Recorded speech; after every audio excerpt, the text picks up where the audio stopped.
First of all, very good afternoon to all the panelists. Taking so much, from your busy schedule, you have all come here to discuss on a very, very important subject. So, though I have prepared a lot of questions for you to take you through, but first, before I start throwing questions related to material safety and hygiene with respect to utensils and food related to food activities, first I would like to take just 2 minutes of yours one by one. So I'll starting with Mr. Manak. What is your experience with stainless steel utensil industry? Just few lines to start with.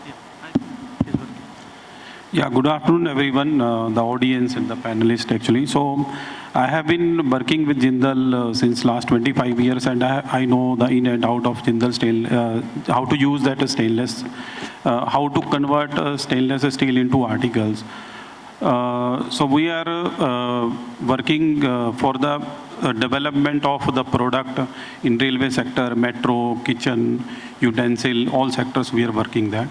And we are working for the industry also, how to train the people to fabricate the things and develop the product for the industry as an expert. Thank you. Over to you, Shalini ma'am. Ma'am, you have been one of the leading figures where whenever there is a skill training or any requirement of the skill comes into picture, you are very closely working with this industry, also stainless steel industry for the past few years. So, what is your experience with this industry, ma'am, stainless steel industry?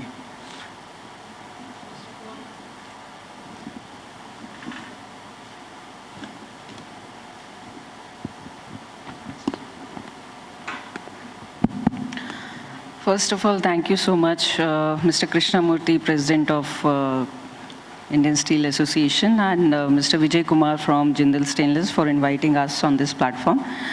I think stainless steel as an end consumer, if I say, I think there's a growing demand of stainless steel in all the sectors, be it railways, we all know that, construction and all those things, and the quality that it brings in. So I think the need of the hour is that when it comes to, you need to have a skilled workforce who can actually promote these products and do the right kind of products can be manufactured through this. So I feel that there is a lot of scope where stainless steel usage will be there in the industry, and hence the skilled manpower requirement increases.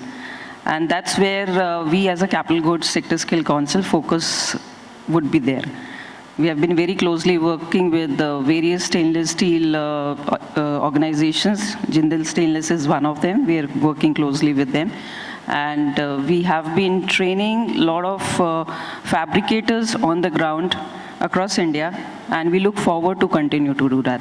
Thank you, ma'am. Thank you so much. Now to Sanjiv Maini, sir. Yeah, now to Sanjiv Maini, sir. As you know, he is from Bureau of Indian Standard. And any quality product cannot bypass standard. So your initial thoughts on why standardization in utensil industry is a must, sir? And then there will be further questions to you. Yeah, good afternoon, everybody. First of all, I would like to thank ISSDA for inviting us to this conference. Like you said, standardization, I think standardization not only to stainless steel utensils, standardization is an essential requirement for any of the product, any of the process that we do, that we follow. Because standardization offers lots of benefit. I think that we should not talk about what all the benefits of standardization. We'll limit to stainless steel utensils. In case of stainless steel utensils, earlier we used to have a standard because whatever stainless steel used to be manufactured in India was high nickel, high chrome, that was 18-8 stainless steel.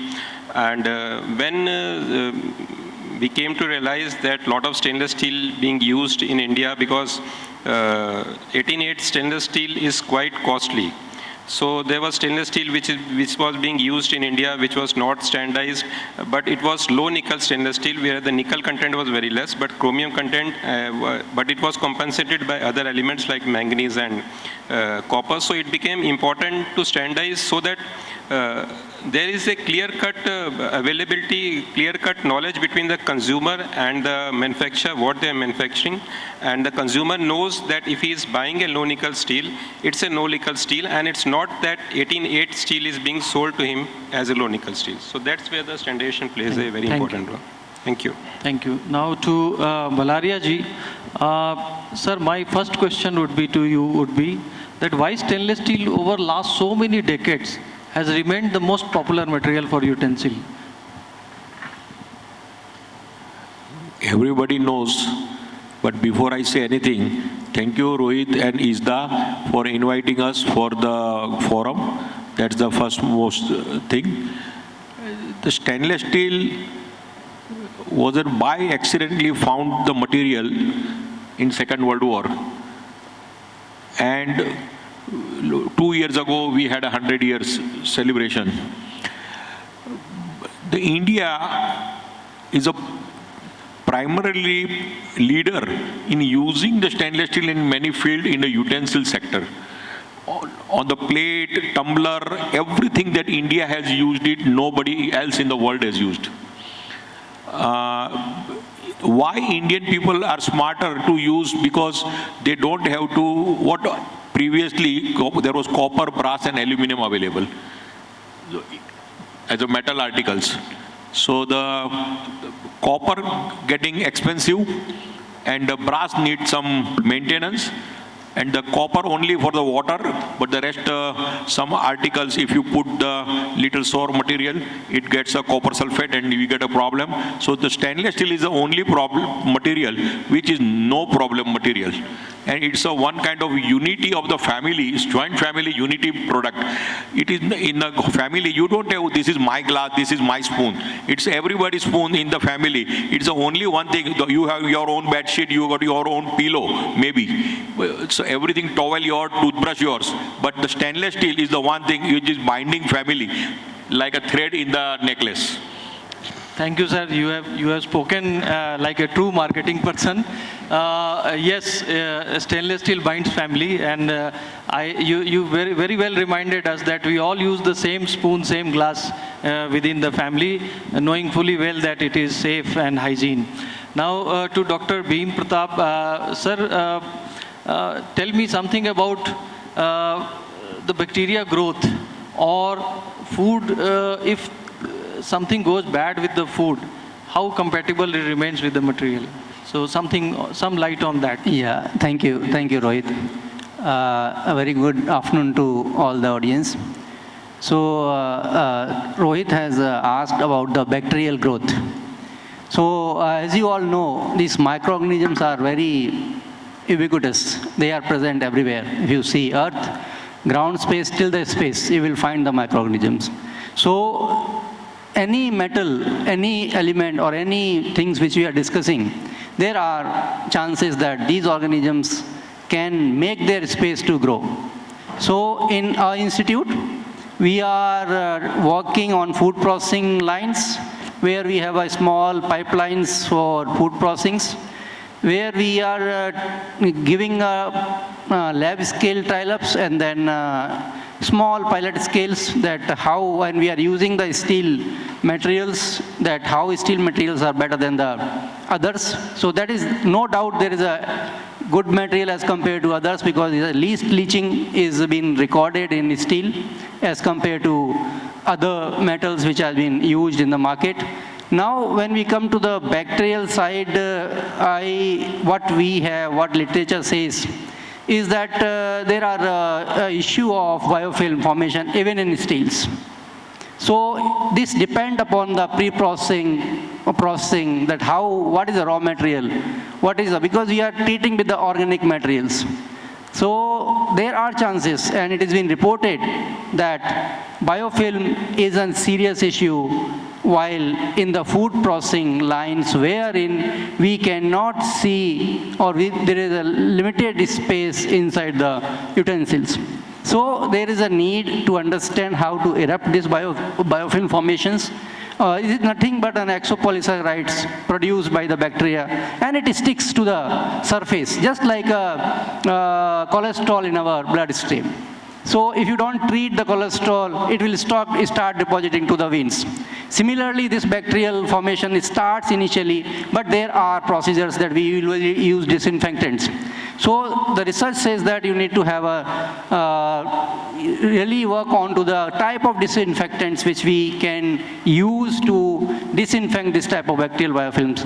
So Rohit, at present we need to tackle this problem, which is a very treatable problem. Thank you. Correct.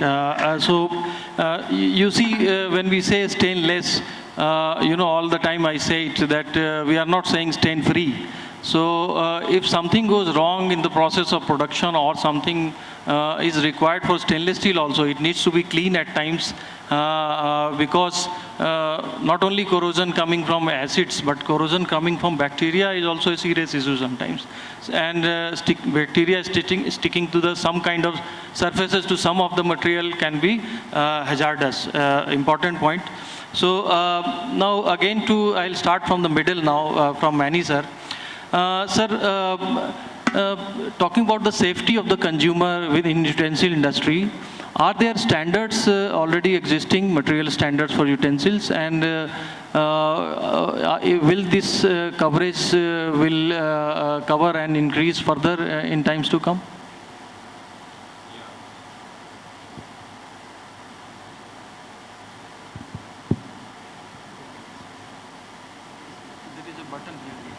Hello. Yeah. First of all, I would like to inform a bit about BIS. I think it will be useful for the audience. Like BIS is the Bureau of Indian Standard. It's the national standards body of India.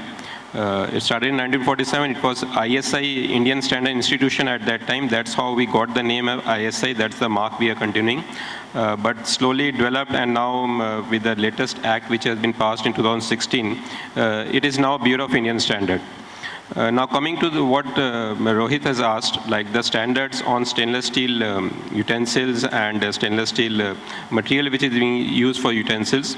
So there is a standard, the standard number is IS 5522, which is there for stainless steel which is used for utensils. There are specifically, if we go to the grades, there are 3 grades. As I said, there are mostly it is high chromium and high nickel grades which were commonly used earlier. Like it contains 18% chromium and 8% nickel, and there is a one ferritic grade also, 430 grade, which is a hard grade which is used for hard cookwares. So this was the earlier standard we used. We had this IS 5522 for quite long. Then a need arose where we saw that a lot of low nickel stainless steel is being used in the Indian market, because definitely it is quite cheaper than 18-8 stainless steel, and the places where not much durability is required, it can be easily be substituted for 18-8 stainless steel. So in 2014 we decided to formulate a standard which was 15997. It was low nickel austenitic stainless steel. In this case, we brought down the nickel content from 1 to 4%. So this is how we progressed. From 18.8 we came to 1 to 4% nickel, of course, with the addition of manganese and copper and nitrogen. But still, as we went forward, we still found that a lot of stainless steel still is being used, which is much even lower nickel than 1% nickel. So recently, we have undertaken a study in a laboratory for food leachability studies, and we came now with the addition of 3 new grades in the current standard of 15997, that is N5, N6, N7, which will be implemented from 1st of September, and in this case the nickel content is 0.2 to 1%. So now most of the stainless steel which is being used in the utensils is now covered in the standard. So these 2 are the raw material standards, 15997 IS 5522, and we have a standard 14756 which is for stainless steel utensils. Now this is the product standard in which the stainless steel utensils is covered, and this standard cross-refers to both this standard IS 5522 and 15997 for the material which is to be used for stainless steel. So this is what is being used. Thank you, sir. next I'll go to Bhalaria ji, then come back to Shalini ma'am, and then to Manak. Bhalaria ji, there is a wide perception that when our food, in Indian food, we do a lot of boiling, and also we use a lot of foods which at times are acidic in nature, and sour foods are there. So there is a perception that a lot of leaching and of elements which can be harmful or dangerous for a human to consume beyond certain limit can occur. So what is your experience with stainless steel, and what is your opinion on that? Yes, compared to the international, our food has a tartaric acid, oxalic acid, but all the current grade are withstanding both. The only problem is the lactic acid is a hidden one, which is attacking corrosion the most. Our Indian food has a imli, nimbu, all these kind of things we have. So there is going to be heavy, high temperature cooking for little longer time also. So we need more chromium and less leaching. So it happens only when the austenic grade is stable. So we are not should be on the border of ferritic and austenic. When you are in a nearby, the leaching happens. So iron carbon diagram, Sheffield diagram, when you see, when we are on a safer side, so that is 14 to 15 chrome are the most down. There is a graph, and where we get the minimum nickel, we get more stable. So that's what everybody, manufacturers are very smart, and we have saved a lot of money by replacing nickel, by replacing manganese, which is indigenous. So instead of in 91, where we did not have money to import nickel, so we have forced to use our own manganese in India. So this invention has taken place from nickel, and gradually we have been coming so many, one grade to now new 6, 7, 8 grades. Yeah, thank you. And as you rightly said, Maini sir already explained about that there are standards, and those standards are only published after doing these leaching tests, where it has been thoroughly tested, and then these standards were put in place. Now, ma'am, from safety of the consumer to another safety of consumer, my question to you would be, what are the training needs of this SSU dental sector, and any details of current skill development programs specifically to this sector? What is your takeaway? Because this is a very fragmented sector and very large in number. Though there are efforts to train the people down the line, but still there is a wide gap. So how to fill this gap?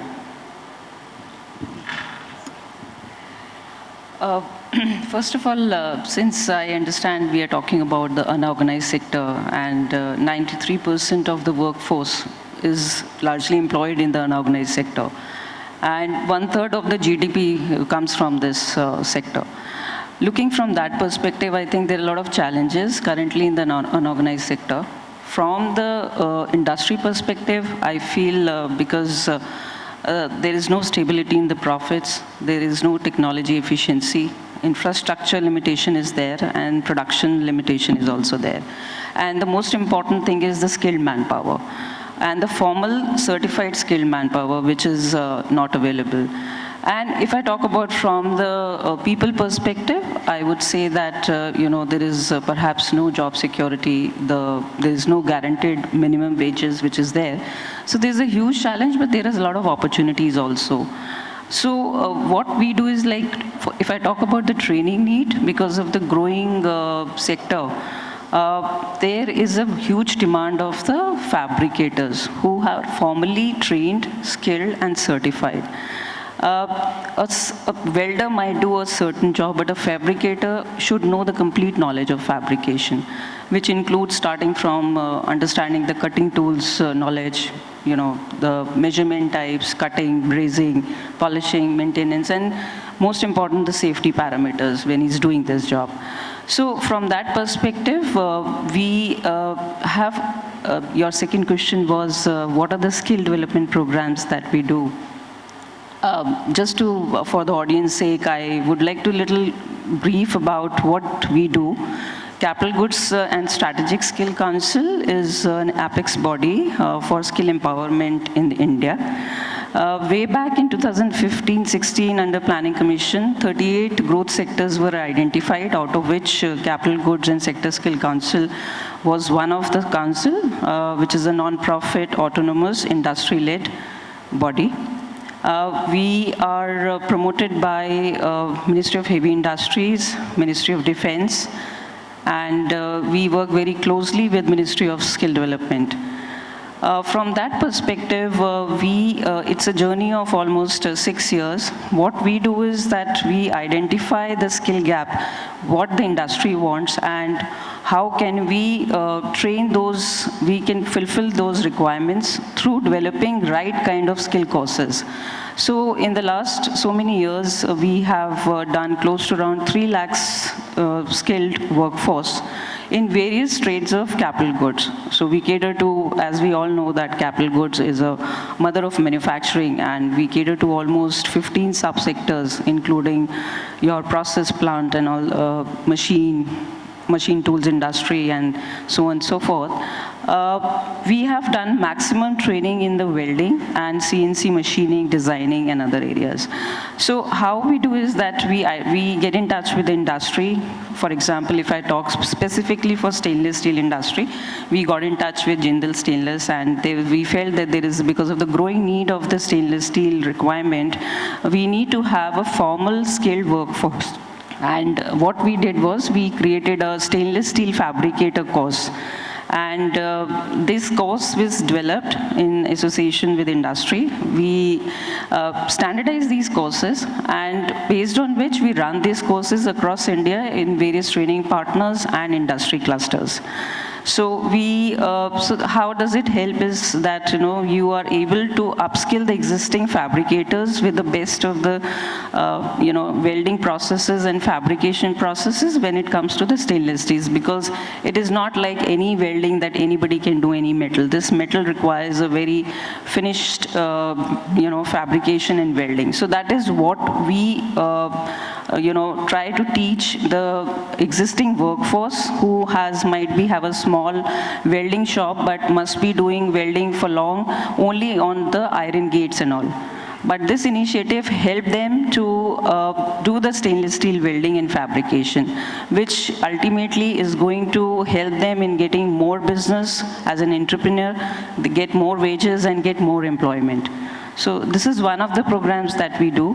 Apart from this, we also felt that there is a need of something into stainless steel cutlery manufacturing also. So we are soon going to launch a program which is Operator Stainless Steel Manufacturing Cutlery, and I am very thankful to industry, especially the Jindal Stainless, where we are developing this course. And also the Kundli cluster, where we had gone to the cluster and identified the skill gap, and we are soon going to launch this program. So these are the few initiatives that we have taken to get the skilled manpower for the stainless steel industry. Yeah, thank you, ma'am. Actually, there is a great need of, training, skill, and it is a never-ending process. New people come in, get trained, and then further train the other people. And this course which you are talking about, and this, especially in the Kundli cluster, there are many other clusters around the country which can be thought of, and ISSDA would be looking forward to work with you to create many such clusters and courses which can be applied to those kind of industry. Now to Manak, please tell me that you are, for so long, Jindal is one of the largest stainless steel producers, and in your company you work every day with stainless steel. But you also must be facing challenges as a competition, So utensils in stainless steel, as rightly said by many of the panelists, that it is no-brainer that it is clean and better to use this in home. But now you see a lot of other competing material entering into the kitchen also. And how safe they are, because you must be doing studies on your competitors also. So suppose there is a aluminium utensil. What is your initial comment from your side, that should one be using stainless steel or aluminium? Yeah, see, few years back, till maybe 3 to 5 years back, there was no so much study on the leaching of the aluminium into the food. And the coating, if say it depletes that coating, then how that aluminium is getting leached into the food. So now actually so many papers have been published. We can see on the internet also that stainless steel is of course much safer than aluminium. So this is how we do that. How do we select the materials? We normally go for only stainless steel in our case in Jindal Lifestyle. Various type of grades are there that we use according to the application. We can select 304 also, and we can select DD grade also. Even as far as coating is concerned, so there are many manufacturers who are doing, earlier they were doing PFOA, now doing Teflon also, and it is said that Teflon is safe to use in the non-stick coating. But over the time in our Indian cooking actually, so what happens that coating gets broken, and then the food is exposed to the aluminium base metal, then the problem starts actually, then the bacteria formation starts, then it is not safe to use for the human. Yes. To Dr. Bhim, sir, there are many questions I would like to ask you because after these questions, there are many questions coming to my mind for you also. He just talked about aluminium versus stainless steel. And so how important is the surface finish for bacteria to go? If it is more porous, is it good for utensil? And a rejoinder question I'll ask you, then please answer this first. Okay, so actually Rohit has asked a very interesting question, how to compare aluminum and stainless steel. So I'd like to mention that aluminum has a content of aluminum.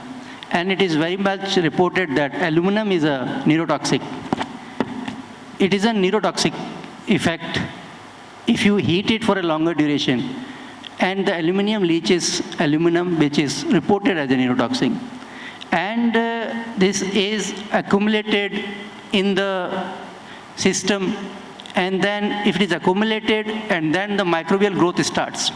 So once these neurotoxins initiated inside the system, and then block the system slowly and slowly, which follows by the microbial growth. So this is a quite dangerous to use, I can say, based upon the literature what I have learned or read throughout the last few days, and which is a bad practice that we should not use aluminum when we are going to use a high heat or when we are getting continuously heating. Right, so, and regarding the question that porosity is always good for the organisms to grow. If there is a porous or anything which is not clear, there are chances that microorganisms will start grow.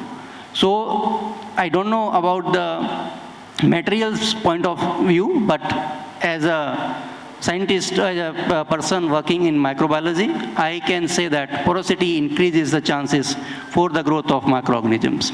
So we need to have a layer where the porosity can be minimized in such a way that porosity should be minimum. We should have some of the, I cannot say that non-sticky layers which are coming off Teflon. Teflon is again a very not good material which is being used in non-stick cookwares, because that is also have a lot of issues in the system. So why I am saying this, because microbial biosafety, or I can say safe food, is a need of the time. It is not only the quality food, the food should be safe also. As Madam said that there is a skill development programs going on all around. There is also a need, manufacturing side is one. Another side is the trained manpower, where the people should know what is the biology point of view of the fluid which is flowing in the utensils. So we need to have a professionals which are expert in biology background, that how to tackle if something goes wrong with the safety side of the products. So in this line, Rohit, I would like to mention here that our institute, along with the Nestle Safe Food Institute, we have come up with a recently, a couple of days back, FICCI has organized one conference where we have come up with first 25 safe food cadre professionals, that they will be the professionals who can tackle the food safety issues.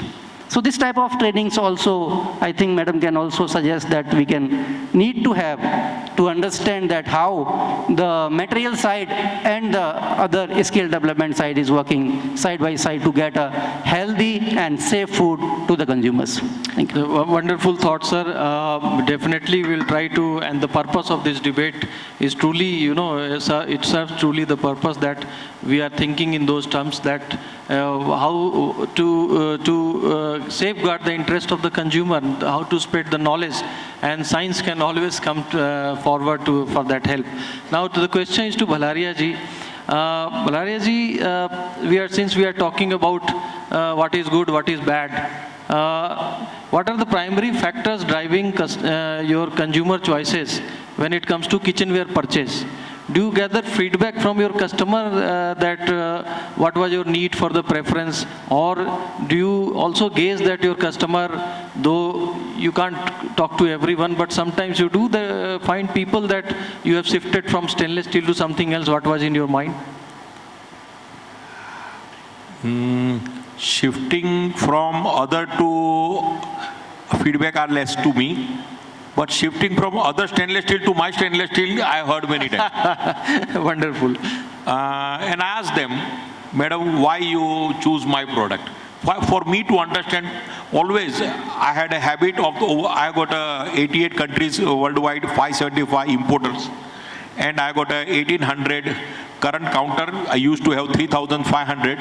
But I had a habit of learning. So as a consumer behavior learning pattern, I always go to the consumer level and ask them what you like in my product and what you don't like in my product. So what they like, we should do more, and what they don't like, we should reduce them. So continuous feedback from them make my company to 9,000-10,000 product. We are SKU, what we are producing and exporting. Now the feedback that we get, that we like your product. I said, that's a very simple thing you are telling. What you like in my product? So then they say, your product is much heavy. So the thickness what we take is heavy. Because when you take a thinner thickness, the edge and the sharpness may be little there and they get hurt.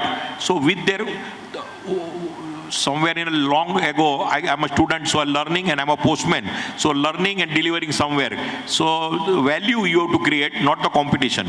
So when you want to create your own product value, value is defined by quality of the product, multiplied by the service you give upon the cost and the time. So you increase the quality level by thickness, finishing, shape, polishing, the high gloss polishing, so bacteria will not there.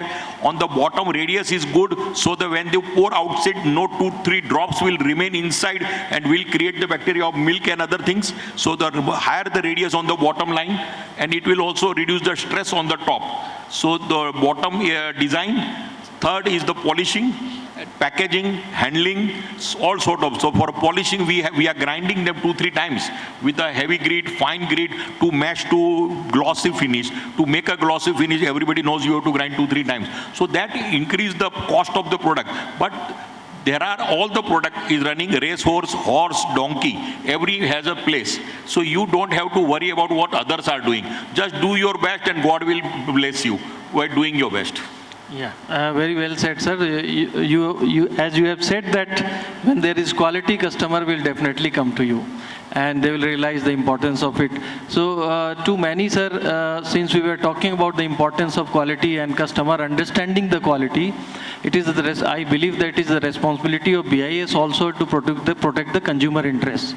So if I am a consumer and I have to identify what is good, what is bad, so is there certification schemes with BIS, and how it works, if how they give certification to a utensil manufacturer, so that if they sell ISI product, person is assured of the quality of it?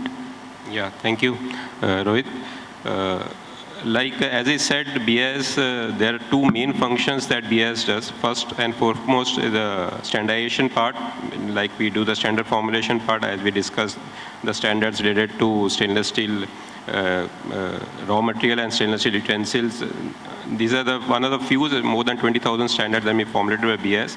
Beside that, BIS also does product certification scheme.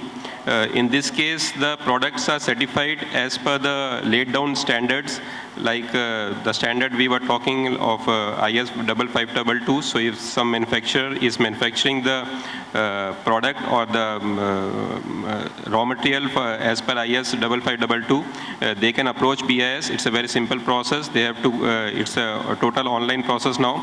You have to log into BIS website, you log in your application, and there are basically two types of scheme under which you can, license can be granted, but now most of them are simplified process in which you get your material tested from any of the BIS recognized laboratories. The list of BIS recognized laboratories are available on BIS website.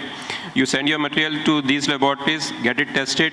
You, in the application, you enclose this test report and apply to BIS. So BIS, the auditor will go through your application. They will check your manufacturing and test equipments, whether they are complying to the requirement of the standard. If everything is found fine, a visit will be paid where the manufacturing and testing facilities will be verified. The competence of the quality control persons who are available, that will be verified by getting a product tested in the factory. And if everything is found complying to, the license will be granted. A sample will be drawn during the visit, but this will be only to review whether the sample passes after the license has been granted. So license will be granted without waiting for the test report of the independent sample. And so in this process, we are able to grant the license within 1 month time. And I'm happy to say that 99% of the cases now we are complying to the requirement of granting the license within 1 month. So this is how the license is being granted. There is another procedure, which is a normal procedure in which you don't give the test report, and when our person comes, he draws a sample, he sends to independent laboratory, and the license is granted after the test report is received. But now, slowly we are discontinuing this normal procedure. We are going only for simplified for all the cases where there are established laboratories. So in this way, the license, the certification scheme is being operated by BIS. Right. Thank you. Thank you, sir. The question to Manak, and then we will have final questions because we are approaching our time, and then for the question answer. So Manak, tell me, are there still untapped markets and niche segments where there is some potential you are exploring as far as utensil segment is concerned? And can I also add one question, because since I have said it is the last question before the final one. How do you anticipate consumer needs, because both are linked, and market demand changing in the next few years? See, cookware segment is going to grow at the rate of more than 10% across the world, also across the India also. And now actually those days are gone that we can see that steel karais in the kitchen and some cheap quality material karais in the kitchen now. It is actually irrespective of the gender also. Earlier it was used to be maybe women going to the kitchen and cooking the food. Now people are making the food with by interest, with hobbies, and men also used to use the kitchen nowadays. Actually, the cookware segment is one segment which is going to grow, and that is a niche segment. And we have seen in the past also that unorganized sector has now being converted into organized sector. Many brands have come up now. They are coming up with the very sleek design, trendy designs, and seeing the need of the new generation also, seeing the pattern of the consumer, new consumer also. That segment is one of the segment which is going to grow in that, and we can tap that segment. Thank you. Thank you very much.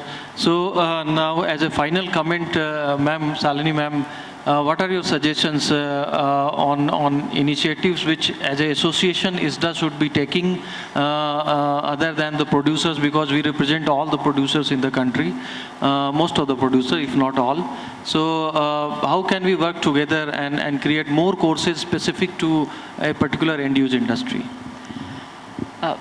I think we have already started the journey, and I think what is the need of the hour is that various clusters, which is in the stainless steel industry, should come forward.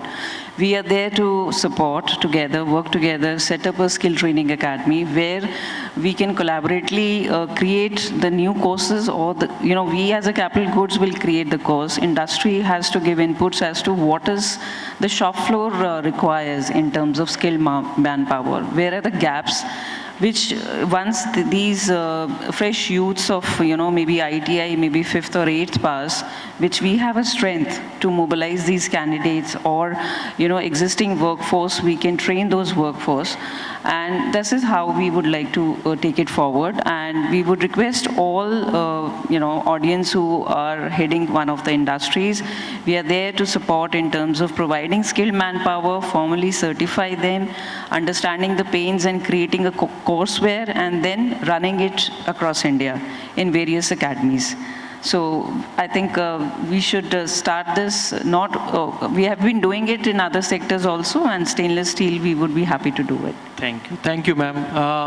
Dr. Bhim, so, we talked about your final comment on collaboration of industry association and a research body like you, an institute like yours. So how do we take it forward? We can have a small trials, the materials and along with the safety aspects. So we can collaborate with the association in the way to have some small trials where we can try several organic materials to inhibit the microbial growth, and can check that how these organic materials like some antimicrobial agents, some essential oils, which can mix up or which can be embedded with the material, how they can react with, when we pass on to the microbial population along with the inbuilt material. So we can design some coating materials where our metabolite of interest can be embedded as a thin layer in collaboration with the association. That is one thing which we can plan in collaboration. Thank you. Maini sir, your suggestion to utensil industry regarding compliance, any final words from your side that they should be coming forward? Actually, as I said, the main work of BIS is standard formulation. And in standard formulation, when we formulate the standard, we want the standard to be as per the requirements of both the user industry and the manufacturing industry. So it's very important that all the stakeholders, like these are the two stakeholders, we also have R&D institutes, lab also, government institute also participating. So I request all the experts of the stainless steel industry, kindly approach BIS. We want you in our panels, we want you in our sectional committees, because when we formulate the standard, at that time we don't get much of the comments, although there is a wide circulation stage also in the comment standard formulation where we put the standard where anybody can comment on the standard, but we receive very few comments. But when this standard is taken for mandatory certification, it is brought under quality control orders, then we start receiving a lot of representation that this is a problem, the standard, this cannot be implemented. So I request that if you are expert in the field, you have you can contribute to the cause of standardization, kindly contribute at the point where it will be useful, and we will be able to make the standard which will be useful for the entire society. So I request you this, and as I also said that ISMR is the symbol of quality, so always believe on it, and anytime you purchase, because 14756, although it is not under mandatory certification, but it is under voluntary certification, so if you go to buy stainless steel utensils, you want to guarantee that it is of the requisite quality, always go and buy ISMR product. So there is a third party certification, that is third party guarantee we give you on behalf of BIS, that the product you will buy, if it is ISMR, will comply to the requirement of the standard. And so that's all I want to say. Thank you. Last, Bhalaria Saab. Can you see, you are one of the leading person when utensil manufacturing is concerned. What is your advice to the young entrepreneurs or those who want to become a big name in utensil sector? What they should be looking forward to? Understand the expectation of the market, new design, new product, niche product, quality, quality and quality. In terms of raw material grade used, nickel chrome combination used, technology used, finish used, packaging used, marketing used, so many things are to be used. Your life get finished before you learn all this. Thank you, sir. So with this, we come to the end of this discussion. And just to summarize that, what a wonderful panel we had with such a wide experience and wide range of, topic to cover on this particular subject of utensil. As going forward, I see, though there are other materials which has entered into utensil market, but going forward, I believe that with the right education, right knowledge imparted to the end user, we will again see a great resurgence in the use of stainless steel utensils, because there is no replacement to stainless steel as far as this sector is concerned. When you talk about hygiene, service life, and other aspects of it. And don't forget that sustainability these days, since it was not discussed, but I'd like to also add it here in the end, that sustainability and recyclability is one of the most important factors when going forward as for this planet also. And stainless steel will always help regarding that. So with this, I end it, and I'm now open to question and answer. If anybody of you have any question to any of the panelists, please feel free to ask any question. So I'll wait for some time.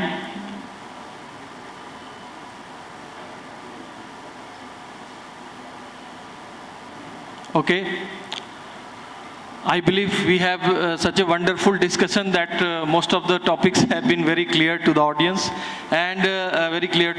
So with this, please give a big round of applause to the wonderful panelists here.